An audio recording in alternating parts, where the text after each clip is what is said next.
There's been a shitload of information coming out of the Activision and Infinity Ward camps regarding Infinite Warfare, so let's roll out a dump truck for the Call of Duty news of the week.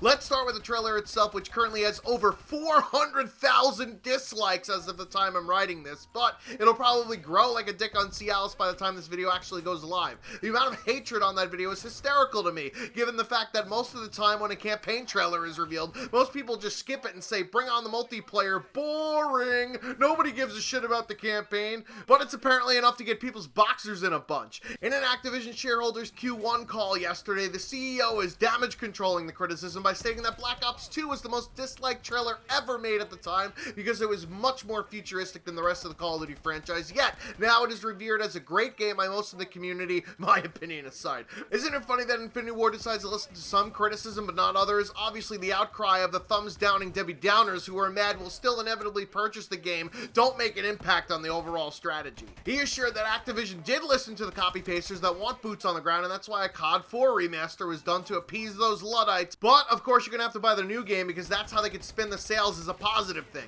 Speaking of sales, Hirschberg also revealed that pre-orders for Infinite Warfare are off to a strong start. But again, can he really tell that it's people that actually want Infinite Warfare or want a beer coaster plus Call of Duty 4 remastered? Additionally, it has been leaked from the back of a reservation card at Target that the pre-order offer is indeed a beta code similar to Black Ops 3. Unfortunately, I think Activision has got this backwards. It's usually betas that lead to pre-orders if the game is great, not the other way around. But they'll still get your money if you're too lazy to cancel that pre-order. Lastly, on sales, Hirschberg also indicated that Black Ops 3 is setting franchise records for DLC and micro DLC sales. The franchise more than doubled the number of players who choose to purchase in-game content while maintaining the average revenue per paying user, which kind of makes sense considering they're not only trying to brainwash people out of money in multiplayer, but also in zombies with liquid divinium. What mathematician would have thought that doubling the amount of ways that you can get swipes out of mom's credit card would equate to double the actual swipes?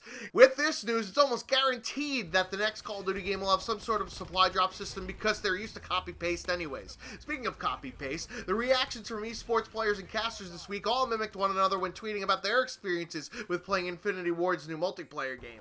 Every tweet pretty much went something like this: Dick ride Infinity Ward for the invite, indicate that you can't say much even though Twitter's 140 character limit kind of enforces that anyways, and say that it felt good / this time Infinity Ward won't fuck up on esports so badly. Trusting the opinions of people that get paid to work with their product is like feeling safe when Bill Cosby hands you a drink.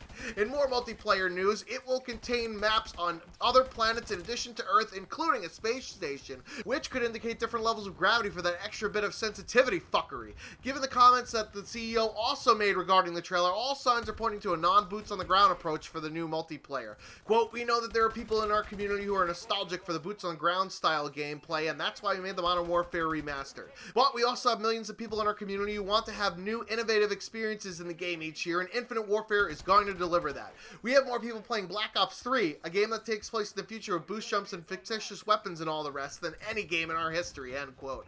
That last line to me screams bullshit, considering that Black Ops 3 has only sold around 20 million copies, which is less than the 24 million that Black Ops 2 sold, and less than the 26 million that both Modern Warfare 3 and the original Black Ops sold, so there's no fucking way that more people are playing Black Ops 3 multiplayer when the other games sold 20 to 30% more copies. This leads me to be skeptical of all the other bullshit that he's touting around, just like when Trump tells me, nobody builds a wall better than me. Hello, have you heard of the Great Wall of China?